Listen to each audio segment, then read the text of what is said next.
ನಮಸ್ಕಾರ ಸ್ನೇಹಿತರೆ, ಸ್ವಾಗತ. ಭೀಮಾ ನಿರ್ಮಿಸಿದ ಕೊಳದಿಂದಲೇ ಸಿಗುತ್ತೆ ಪ್ರಕೃತಿ ವಿಕೋಪದ ಮುನ್ಸೂಚನೆ.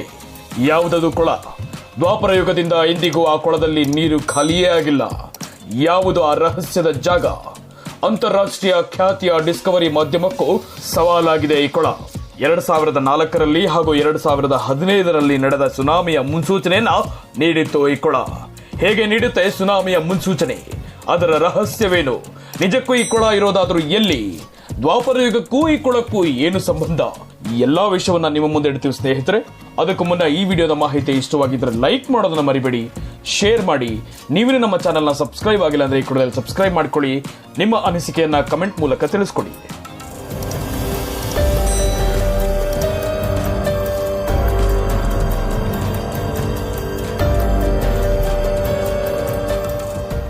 ಹೌದು ಸ್ನೇಹಿತರೆ, ನಾವು ಹೇಳ್ತಿರೋದು ನಿಜಕ್ಕೂ ಅಚ್ಚರಿ ವಿಸ್ಮಯ ವಿಷಯ. ಈ ಕೆಲವು ವರ್ಷಗಳ ಹಿಂದೆ ಜಪಾನ್ನಲ್ಲಿ ನಡೆದ ಸುನಾಮಿಯ ಮುನ್ಸೂಚನೆಯನ್ನ ನೀಡಿತು ಈ ಕೊಳ. ಅಷ್ಟಕ್ಕೂ ಈ ಕೊಳದ ಬಗ್ಗೆ ತಿಳಿದುಕೊಳ್ಳೋಣ ಬನ್ನಿ. ಈ ದೊಡ್ಡ ದೊಡ್ಡ ಬಂಡೆ, ದಟ್ಟ ಕಾಡು, ಹಾಗೆ ಬೆಟ್ಟದ ಮಧ್ಯದಲ್ಲಿ ಕೊಳ ಇರೋದು. ಹಾಗೆ ಈ ಕೊಳ ಅಚ್ಚ ನೀಲಿ ಬಣ್ಣದಿಂದ ಇದೆ. ನಿಮ್ಮ ಮುಖವೂ ಕಾಣುವಷ್ಟು ನೀಲಿನ ಬಣ್ಣದಲ್ಲಿದೆ ಈ ಕೊಳ. ಇನ್ನು ಈ ಕೊಳವನ್ನ ಭೀಮಕುಂಡ, ನಾರದ ಕೊಳ, ನೀಲಿನ ಕೊಳ ಅಂತಲೂ ಕರೀತಾರೆ. ಹಾಗಿದ್ರೆ ಮೊದಲಿಗೆ ಈ ಕೊಳವನ್ನ ಭೀಮಕುಂಡ ಅಂತ ಕರೆಯಲು ಕಾರಣವೇನು ಅನ್ನೋದನ್ನ ತಿಳಿದುಕೊಳ್ಳೋಣ.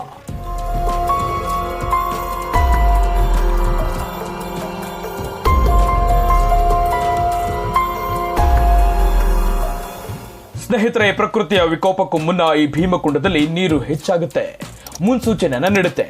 ಆಗಲೇ ನೋಡಿ ಸುನಾಮಿ, ಭೂಕಂಪ ಸಂಭವಿಸೋದು. ಅದು ಇಲ್ಲಿನ ಜನಕ್ಕೆ ತಿಳಿಯುತ್ತೆ.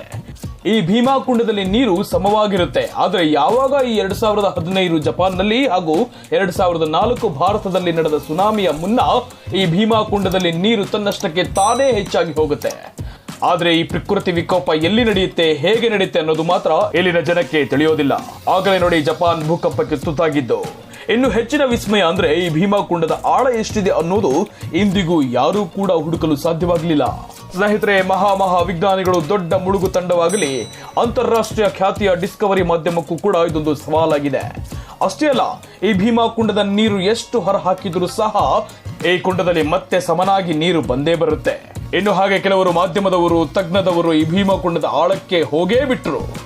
ಆದ್ರೆ ಅಲ್ಲಿ ಆಶ್ಚರ್ಯ ಅನುಭವ ಕೂಡ ಆಗಿತ್ತು. ಅದುವೇ ಈ ಭೀಮಾ ಕುಂಡದಲ್ಲಿ. ಅದು ಏನಂದ್ರೆ, ಸರಿಸುಮಾರು 80ರಿಂದ 90 ಮೀಟರ್ ಹೆಚ್ಚು ಆಳಕ್ಕೆ ಹೋದಾಗ ಅಲ್ಲಿನ ಅನುಭವವೇ ಸಮುದ್ರದ ಅಲೆಗಳು ಬಡಿದಂತೆ ಸದ್ದು ಕೇಳಿಸಿತ್ತು. ಆದ್ರೆ ಅವರಿಗೂ ಸಹ ಭೀಮಾ ಕುಂಡದ ಆಳವೆಷ್ಟು ಅನ್ನುವುದು ತಿಳಿದುಕೊಳ್ಳಲು ಸಾಧ್ಯವಾಗಲಿಲ್ಲ.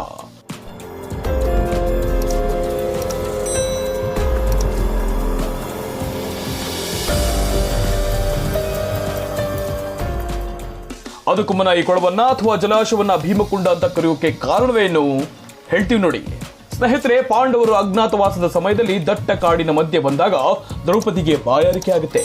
ಆಗ ಭೀಮ ನೀರನ್ನು ತರಲು ನದಿಯನ್ನ ಹುಡುಕಿ ಸಾಕಾಗಿ ಭೀಮ ಕೋಪಗೊಂಡು ತನ್ನ ಗದೆಯನ್ನ ಭೂಮಿಗೆ ರಭಸವಾಗಿ ಹೊಡೆದು ಬಿಡ್ತಾರೆ. ಆಗಲೇ ನೋಡಿ ದೊಡ್ಡದಾದ ಜಲಾಶಯ ನಿರ್ಮಾಣವಾಗಿದ್ದು. ಆಗಲೇ ನೋಡಿ ಈ ಜಲಾಶಯಕ್ಕೆ ಭೀಮಕುಂಡ ಅಂತ ಕೂಡ ಹೆಸರು ಬಂದಿತ್ತು. ಇನ್ನು ಈ ಭೀಮಕುಂಡವನ್ನ ನಾರದ ಕೊಳ ಹಾಗೂ ನೀರಿನ ಕೊಳ ಅಂತ ಕೂಡ ಕರೀತಾರೆ. ಅದು ಯಾಕೆ ಅನ್ನೋದನ್ನು ಹೇಳ್ತೀವಿ ನೋಡಿ. ಒಮ್ಮೆ ನಾರದ ಮಹರ್ಷಿಗಳು ಮಹಾವಿಷ್ಣುವನ್ನ ಪ್ರಸನ್ನಗೊಳಿಸೋದಕ್ಕೆ ಈ ಜಾಗದಲ್ಲಿ ಘೋರ ತಪಸ್ಸನ್ನ ಮಾಡ್ತಾರೆ. ಆಗ ಮಹಾವಿಷ್ಣು ಇದೇ ಜಲಾಶಯದಿಂದ ಹೊರಬಂದ ಕಾರಣ ಈ ಕೊಳದ ನೀರಿನ ಬಣ್ಣ ನೀಲಿಗೆ ತಿರುಗಿದ್ದು ಅಂತ ಕೂಡ ಹೇಳಲಾಗುತ್ತೆ.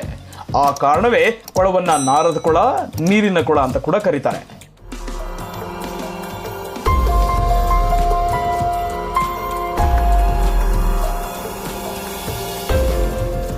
ಇಷ್ಟೆಲ್ಲ ಹೇಳಿದ್ಮೇಲೆ ಈ ಭೀಮಕುಂಡ ಎಲ್ಲಿದೆ ಅನ್ನೋದನ್ನ ತಿಳಿದುಕೊಳ್ಬೇಕಲ್ವೇ?